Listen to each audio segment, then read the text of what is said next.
Manchester United is one of the strongest football teams in England, the king of the Premier League, the #1 tournament on the planet. Possessing a large number of fans, abundant financial resources, a series of talented players, and an attractive attacking style of play, the club has brought home countless titles.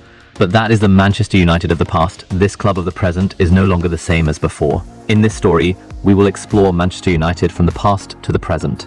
In the past, Manchester United was one of the biggest football teams in the world, with the original goal of creating a playground for workers. In 1878, Manchester United was founded as Newton Heath Football Club by the passenger car department of a railway company in the city.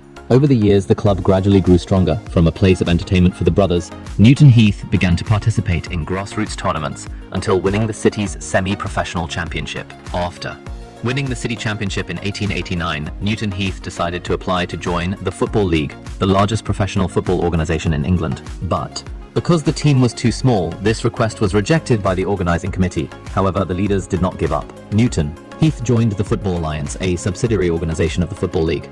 After playing for 3 years, in 1982 the club officially joined the Football League. Since becoming professional, Newton Heath has revealed its true colors, an average team with poor facilities. More specifically, at that time, Newton Heath's home ground was just a rough field with uneven grass. In addition, next to it was an industrial factory where the exhaust fumes could block the view of fans in the stands. At times, some matches were even postponed to protect the health of players and spectators. Performance declined, spectators turned their backs, and finances gradually dried up. In January 1902, with the last £240 in hand, the then chairman William Healey decided to file for bankruptcy. Unwilling to see the club come to an end, Harry Stafford, the club's captain, walked around the stadium with his dog to call for sponsorship. During a fundraising event, Stafford's dog strayed into a pub. Thanks to that, Harry had the opportunity to meet John Henry Davis, the pub owner and also the owner of the largest local brewery. As a tycoon and a longtime football fan, Davis offered to buy and reinvest in Newton Heath. In 1902, under the leadership of club chairman John Henry Davis, the team was renamed Manchester United.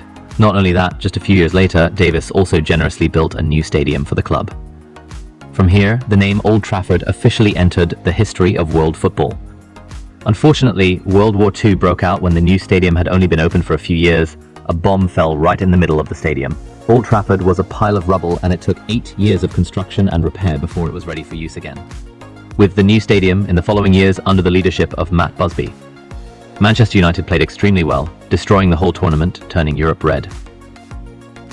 While on the rise, disaster began to strike. On the way home from the victory in the Champions League, the Munich air disaster in Germany in February 1958 took the lives of 23 people, including 8 Manchester United players. Was one of the lucky survivors, turning the pain into motivation. In the 60s, Matt Busby returned and began the process of rebuilding the club by signing Denis Law and Pat Crerand and incorporating the team's younger generation of players. The new squad under the guidance of Matt Busby helped Manchester United win countless titles, including 3 national championships and most notably the Champions League in 1968. Manchester United became the first club to win the European Championship. In 1969, Matt Busby left the club.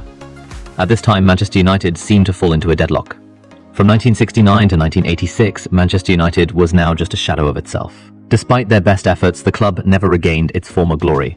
The peak was the 1974 season. From the position of a candidate for the championship, Manchester United had to play in the second division. To save the club's situation, in November 1986, Alex Ferguson was officially appointed as the head coach of the club.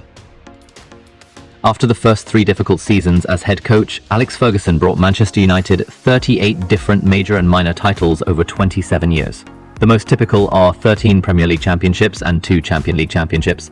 Not only that, Alex Ferguson also breathed into Manchester United a beautiful attacking style of play. In addition to the attractive style of play, top tactics, the special feature of Manchester United is the important goals that change the game in extra time. One of the super goals in extra time was in the final match of the Champions League season 98-99, where Manchester United had a dramatic victory over Bayern Munich. Despite being 1-0 down throughout the 90 minutes of play, 2 consecutive goals in 3 minutes of extra time brought Manchester United the historic championship. This victory is considered the greatest comeback in football history. In addition, with a squad of talented players spread across all lines, most notably David Beckham, Ryan Giggs, Paul Scholes, Wayne Rooney, or the most successful contract, Cristiano Ronaldo, Manchester United is naturally considered the absolute dominant force of England both on and off the field. Specifically, the club generated revenue of more than £500 million. This was considered an unimaginable revenue in the football industry at that time. In addition to sponsorship money, the strength of Manchester United at that time also had to mention its large fan base. The Manutians, they are the most loyal, patient, and enthusiastic audiences. The more fans, the more money. Thanks to this large fan base, Manchester United became the best money-making club in the world. However, all fun must come to an end. After winning the 20th Premier League Championship in 2013, Sir Alex Ferguson left the club, and the crisis officially began. During the 10 years since Sir Alex Ferguson left, Manchester United played a total of 316 matches in the Premier League, winning 164 matches, but not winning any championship to continue Sir Alex's legacy. No one else. It was David Moyes, his compatriot, who was chosen by him as his successor, but before the season ended, he was fired by the club. During this short period of time, he also helped Manchester United achieve many important milestones, such as not being able to defend the Premier League title, not being able to participate in European Cups since 1990. In May 2014, the Red Devils chose to put their faith in Louis van Gaal, making him the next head coach of the club. Under his tenure, Louis van Gaal burned more than £300 million of Manchester United's money in the transfer market, the most notable of which was £68 million for Angel Di Maria. With his boring, pragmatic style of play, he successfully forced the club to play in the Europa League. The spotlight was now given to Jose Mourinho. He was the only one to bring a European Cup to Manchester United. Even though it was only the Europa League, it is fair to say that Jose Mourinho is the most successful coach after Sir Alex. However, he could not manage the dressing room with the black sheep who betrayed him. Jose Mourinho still had to leave after only 2.5 seasons. Then, Ole Gunnar Solskjaer appeared like a god. Ole Gunnar Solskjaer, the baby-faced assassin, a master tactician, the god of iPads, the genius brain of the Premier League. An expert in substitutions. On sad days, he makes substitutions early. On happy days, he makes substitutions near the end. Old Trafford Stadium becomes the theatre of laughter. If you want to watch professional football, people choose to watch Manchester City. If you want to watch with the spirit of entertainment and relaxation on the weekend, you can change the channel to watch Manchester United. In general, every match that Manchester United players play is every time that Manutians get to ride the emotional rollercoaster for free. When it comes to Manchester United at the moment, talking about the manager is not enough. On the pitch, the players are not doing much better. The team's form is very unstable. The connection between the players is almost non-existent. In addition, another reason for this bad run of results is the club's wrong transfer policy. More specifically, for Manchester United, £75 million to buy players is expensive, but £100 million to buy comedians is cheap. At the beginning of the 2023 season, with the achievement of leading Ajax Amsterdam to defeat the big names in Europe, Erik ten Hag was appointed to sit in the hot seat at Old Trafford. Under Erik ten Hag, the Manchester United players transformed. From a wild style of play, the whole team became extremely united, coordinating smoothly like Sir Alex's time. Thanks to that, Manchester United won continuously in the next rounds to climb to second place on the rankings, earning a place to participate in the UEFA Champions League.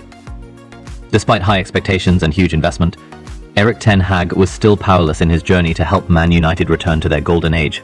In the next 2 seasons, the team suffered many terrible defeats, tragic results, and mediocre playing style, unable to keep up with their great rivals in the past. Manchester United dropped to 14th place in the rankings after 9 rounds, the worst ever in the Premier League era. On the afternoon of October 28, Manchester United's homepage announced the dismissal of Erik ten Hag just under 24 hours after the loss to West Ham.